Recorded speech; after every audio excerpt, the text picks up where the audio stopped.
Oke, selamat datang pada kelas 8. Kembali lagi bersama saya di kelas IPA. Nah, pada video kali ini kita akan coba untuk membahas materi terusan dari sebelumnya, yaitu tentang materi bunyi. Sebelumnya ada getaran, gelombang, dan sekarang bagian yang ketiga bahas tentang bunyi. Oke, kalau dari itu atau maka dari itu kita lanjut aja tentang materi bunyi.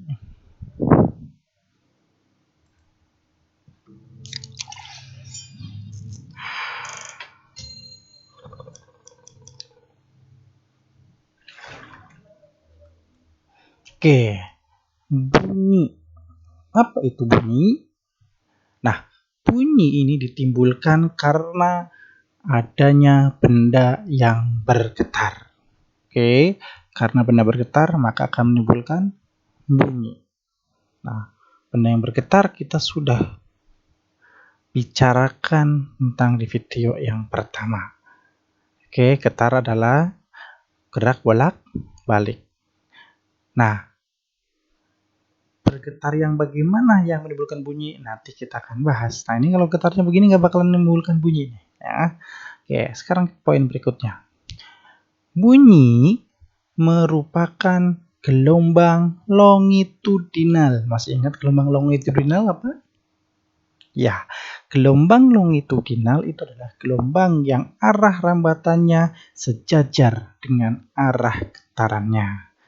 Nah, ini terjadi ada renggangan, rapatan, satu gelombang, satu renggangan, satu rapatan. Ini namanya gelombang longitudinal. Oke. Nah, bunyi juga merupakan gelombang mekanik. Apa itu gelombang mekanik? Apa? Ya, benar. Gelombang mekanik adalah gelombang yang dalam perambatannya memerlukan media untuk merambat. Jadi, kamu tidak akan bersuara, kamu tidak akan bisa mendengar suatu bunyi jika kamu sedang di ruang hampa udara, karena tidak ada media untuk merambat. Jika tidak ada media untuk merambat, maka bunyi tidak akan terdengar. Oke, ini awal tentang bunyi. Kita lanjut slide berikutnya. Nah, bagaimana syarat bunyi itu dapat didengar? Kita lihat yang pertama adalah harus ada sumber bunyinya. Ini contohnya di sini radio, ada sumber bunyinya. Kalau nggak ada yang bunyi, ya kita nggak dengar apa-apa tuh. Yang kedua adalah frekuensinya itu tertentu saja, hanya sekitar 20 Hz sampai 20.000 Hz. Nah, maka tadi di slide yang pertama, bunyi nggak kedengeran karena terlalu rendah frekuensinya. Nah, berarti frekuensinya sekitar 20 sampai 20.000.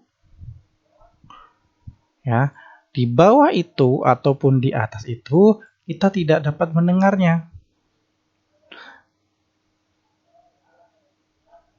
Lanjut.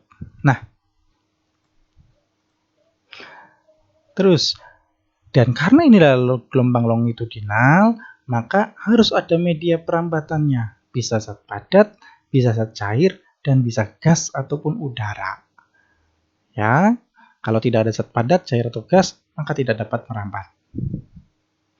Selanjutnya, kalau ada sumber bunyi, frekuensinya sudah tepat, ada media merambatnya, maka supaya terdengar ada yang mendengar, ada penerimanya.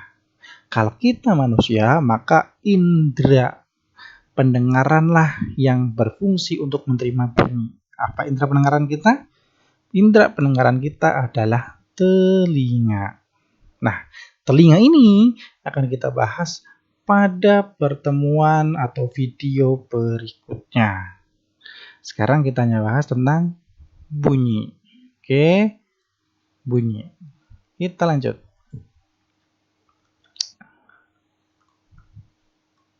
Nah, bunyi berdasarkan frekuensinya dibagi menjadi 3.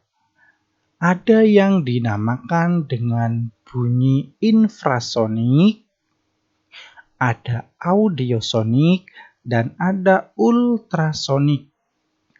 Infrasonik itu adalah yang frekuensinya lebih rendah dari 20 Hz. Jadi dalam 1 detik itu kurang dari 20 getaran. Nah, tetapi di sini ada hewan yang dapat mendengarkan yang frekuensinya di bawah 20.000 Hz. Contohnya adalah anjing dan jangkrik. Ya, ini dapat mendengarkan frekuensi yang rendah. Kalau kita adanya di audiosonik, frekuensinya sekitar 20 sampai 20.000 Hz. Lebih rendah kita nggak bisa dengar, lebih tinggi juga kita nggak bisa dengar. Nah, sebagian besar hewan dan kita juga manusia, kita bisa hanya mendengar di rentang frekuensi ini. Nah, coba tangan kalian digetarkan. Ada yang bisa nggak menggetarkan tangan ataupun jari kalian 20 getaran per detik? Coba. Bisa? Kalau ada yang bisa, bagus. Dan itu kayaknya nggak mungkin. 20 getaran per detik. Jago banget. Oke. Nah, sekarang kita lanjut. Bunyi yang ketiga adalah ultrasonik. Bunyi ultrasonik adalah bunyi yang frekuensinya lebih dari 20.000 Hz. Oke. Nah, bunyi ini biasanya didengar atau didengarkan atau yang ada yang mendengar adalah kelelawar dan lumba-lumba. Memanfaatkan bunyi ini kelelawar, contohnya waktu SD masih ingat sebagai ekolokasi. Ya, ini pakai bunyi ultrasonik. Manusia juga bisa memanfaatkan bunyi ultrasonik ini. Salah satunya adalah untuk USG.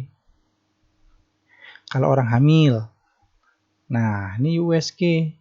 Dan juga untuk mengukur kedalaman laut. Nah, untuk mengukur kedalaman laut nanti kita akan bahas secara khusus. Oke, ingat bunyi dibagi menjadi 3, infra, audio, dan ultra.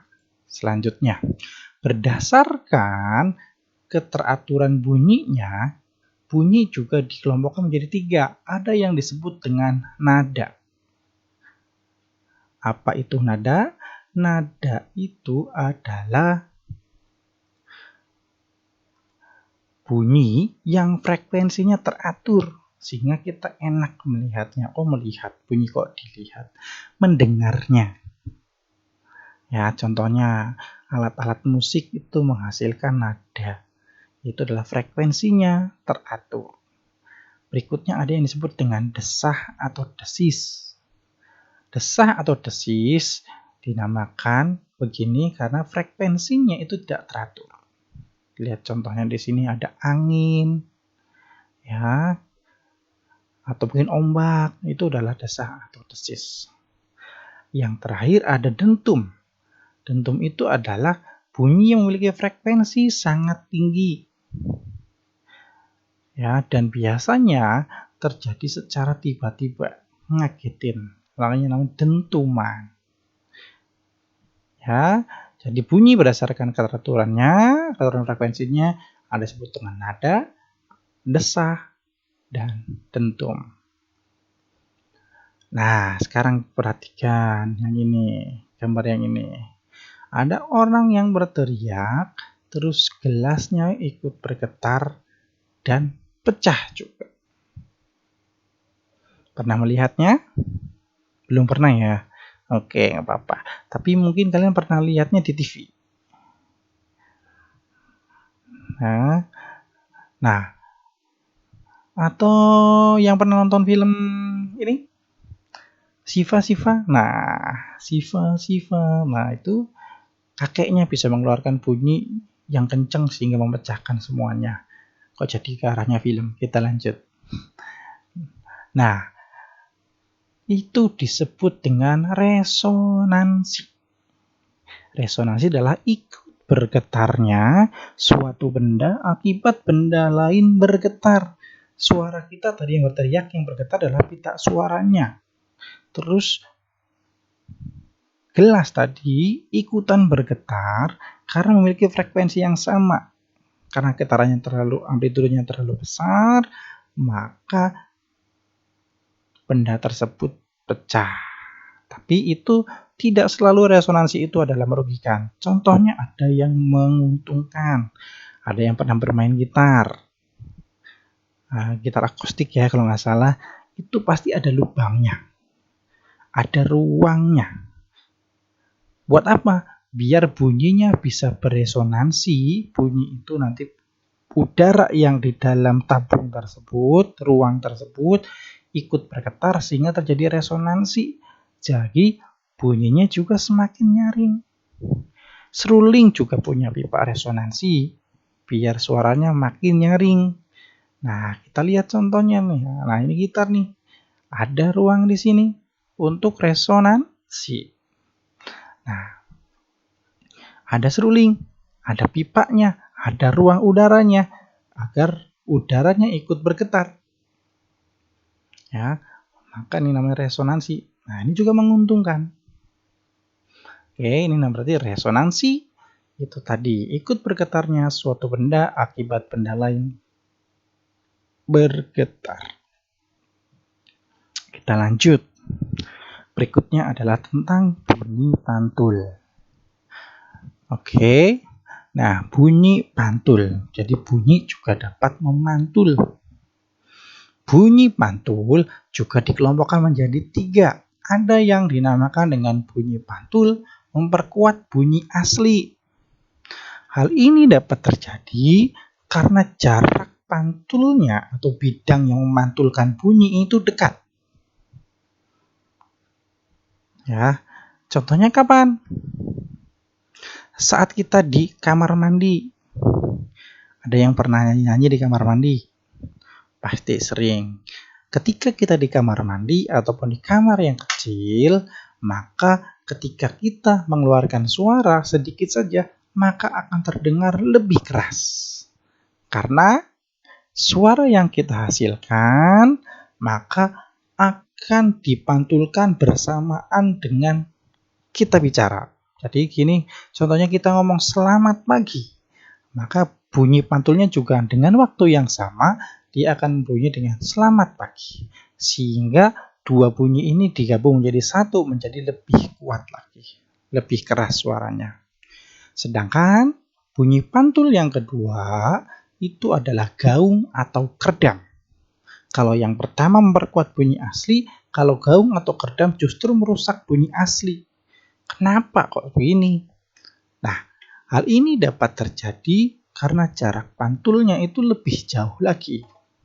Karena jarak pantulnya jauh, sehingga bunyi yang kembali pun juga akan terlambat. Sehingga ketika kamu bilang selamat pagi contohnya di sini, maka sepersekian detik bunyi pantulnya baru datang. Maka terjadi bunyi penumpukan bunyi di sini. Maka area sini nanti akan kabur di sini. Ya. Kenapa? Karena tertumpuk. Kamu cuma dengarnya cuma gitu doang, ya. Jadi ini namanya adalah gaung atau kerdam.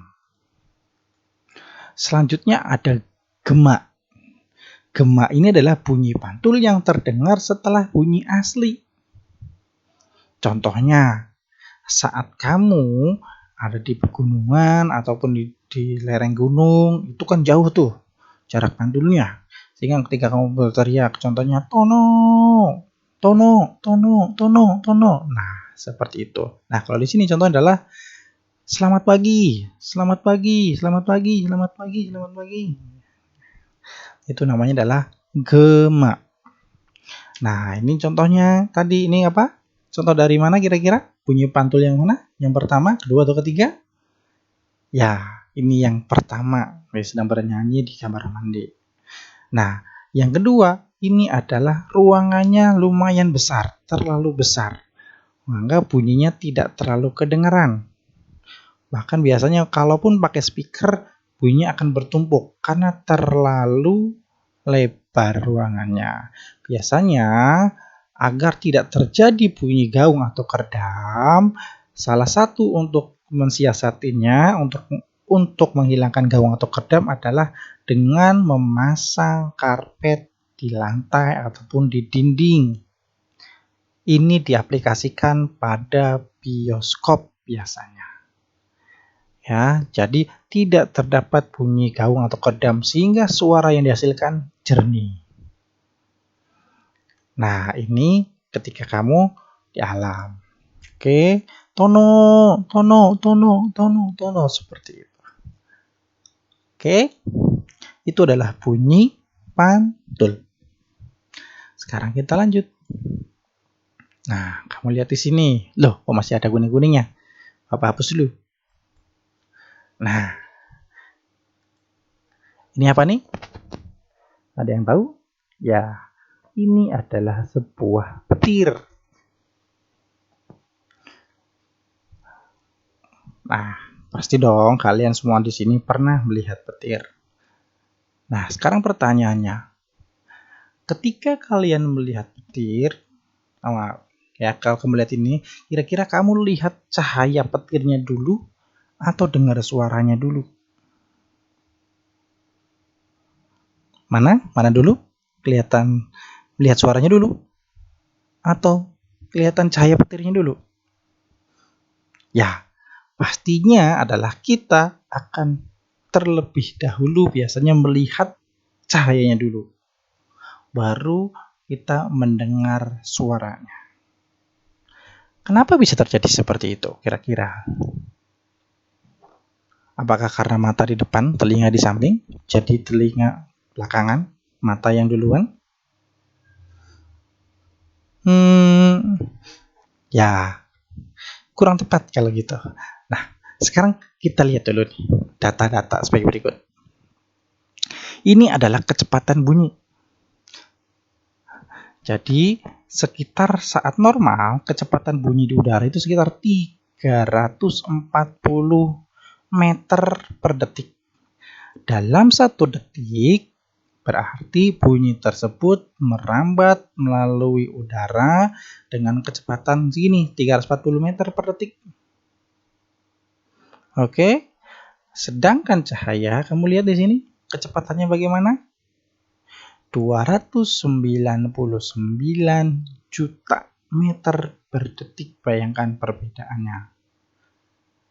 Jadi ketika ada gelombang, ada cahaya, dengan ada bunyi, maka yang sampai duluan adalah cahaya, bukan bunyinya. Perbedaannya sangat jauh.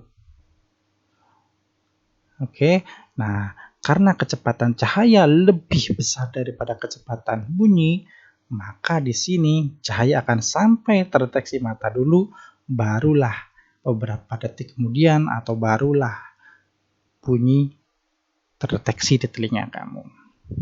Nah, untuk menghitung kecepatan bunyi, ini kita menggunakan rumus yang sama dengan rumus kecepatan seperti biasa. Kecepatan adalah jarak dibagi waktu. Ini dia. Jarak dibagi waktu. V adalah kecepatan, S adalah jarak tempuh, dan T adalah waktunya. Nah, kalau Bapak buatkan segitiganya, ingatnya adalah seperti ini.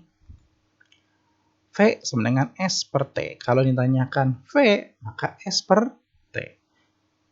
Kalau ditanyakan V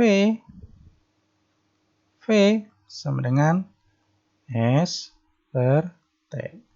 Tapi kalau ditanyakan S-nya kita tutup, maka V dikali T. S sama dengan V dikali T. Kalau ditanyakan T, ingat yang di atas bagi yang bawah, maka T itu adalah S per V. Oke, ingat ini segitiganya. S sama dengan V kali T. V sama dengan S per T. Kalau atas bawah itu dibagi, kalau kiri kanan itu adalah dikali. Nah, sekarang kita lihat. Coba. Nah, contoh kecepatan bunyi. Contoh soal kecepatan bunyi. Di sore hari, di sore hari, Gani melihat sebuah petir. Bunyi petir terdengar 2 detik setelah cahaya kilat terlihat dari langit. Jika kecepatan rambat bunyi di udara saat itu adalah 340 meter per detik, berapakah jarak petir dari Gani? Nah, sekarang apa ini? Bunyi petir didengar 2 detik. 2 detik itu berarti waktu. Waktu adalah time. Berarti ini adalah T. Tahu adalah nih T. T-nya berapa? T-nya adalah 2 detik. Jika kecepatan rambat bunyi, kecepatan bunyinya V sama dengan adalah 340 meter per detik. Maaf nih, agak susah karena ini menggunakan mouse. Ya. Apa yang ditanyakan? Berapakah jarak petir? Berarti S. S itu tadi apa ya? S sama dengan V dikali T. Maka kecepatannya berapa? 340 dikali 2. Jadi berapa? 680 meter. Jadi jarak Gani dari petir itu sekitar 680 meter. Jika selisih bunyi terlihat dari mata dengan telinga adalah 2 detik. Oke, jadi nanti lain kali ketika ada petir, langsung kamu lihat petir, kamu hitung 1 detik, 2 detik, 3 detik, 4 detik, 5 detik, baru terdengar. Nah, dari situ kamu bisa tahu berapa kira-kira jarak petir dari kamu. Kalau datang berbarengan, itu berarti sangat dekat. Ya. Kita lanjut tentang bunyi pantul. Nah, ini tadi yang Bapak bilang. Bunyi pantul ini dimanfaatkan dalam pengukuran, salah satunya adalah pengukuran kedalaman laut. Ini ada kapal laut yang menembakkan gelombang ultrasonik ke bawah, terus memantul di dasar laut, balik lagi ke atas, diterima. Nah, ini dengan bunyi pantul ini, maka kita dapat menghitung berapa kedalaman lautnya. Nah, rumusnya seperti ini. Kita lihat. Kecepatan itu adalah jarak dibagi waktu. V sama dengan S per T. Sama dengan yang tadi. Kecepatan adalah jarak di waktu. Tapi sedikit ada tambahan di sini. Kenapa kok bisa nambah di sini? Kamu lihat di sini. Jaraknya bolak-balik. Karena bolak-balik, maka jaraknya dikali 2. Maka terbentuk rumus yang baru untuk bunyi pantul adalah V sama dengan S dikali 2 per T. Ingat kenapa dikali 2? Karena bunyi pantul bolak-balik jaraknya. Nah, kalau yang ditanyakan S-nya, maka kita ingat S itu adalah V dikali T dibagi 2. S itu apa? Jarak, bagus. Atau di sini adalah kedalaman. V itu adalah kecepatan dan T adalah waktu. Kenapa kok dibagi 2 di sini? Karena bolak-balik jaraknya dikali 2. Maka untuk mencari jarak asli tinggal dibagi 2. Nah, kita lihat contohnya. Contoh bunyi pantul. Sebuah kapal menembakkan sonar ke bawah laut. Setelah 4 detik kemudian, gelombang pantul terdeteksi. Jika cepat rambat bunyi dalam air adalah 1400 meter per detik, berapakah kedalaman laut tersebut? Nah, kita bisa hitung dari rumus yang tadi, tapi sebelumnya, masih ingat tadi yang di udara berapa? Di udara itu sekitar 340 meter per detik, sedangkan di air sekitar 1400 meter per detik. Nah, jadi di udara dengan di air itu lebih cepat di air. Sedangkan di air dengan di zat padat kecepatannya itu lebih cepat di zat padat. Seperti yang ada di sini. Mau lihat. Ini di udara, ini di air kecepatannya, dan ini kecepatan di zat padat. Lebih tinggi lagi. Makin rapat zatnya, maka makin cepat kecepatannya. Kita kembali lagi ke soal yang tadi. Nah, ini tadi. Waktunya 4 detik, bolak-balik, dan kecepatan rapatnya adalah 1400. Nah, sekarang kita hitung, coba. Yang ini apa nih? 4 detik, berarti ini waktunya ya. Ini T. Yang ini adalah kecepatan. Jadi, T-nya adalah 4 detik, sedangkan kecepatannya adalah 1400. Nah, yang dicari adalah kedalaman lautnya atau S-nya. S sama dengan V dikali T. Apalagi ada yang kurang? Ya, dibagi 2. Kenapa dibagi 2? Bolak-balik.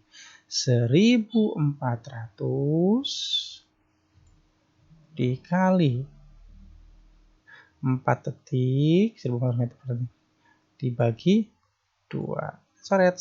Seret, ini 2. 1400 kali 2 adalah 2800. Nah, berarti kedalaman lautnya adalah sekitar 2800 meter. Wah, cukup dalam ya. Jadi dari bunyi pantul ini kita dapat mendeteksi berapa kedalaman lautnya. Oke, itu adalah contoh-contoh bunyi pantulnya. Nah, sekarang materinya Bapak rasa sudah cukup. Nah, berarti ini sekarang tinggal tugasnya. Siapkan catatan, tulis tugasnya baik-baik, upload di Google Classroom, jangan lupa serahkan atau turn in. Oke, biar deteksi kamu sudah mengumpulkan tugas. Apa tugasnya? Kita lihat.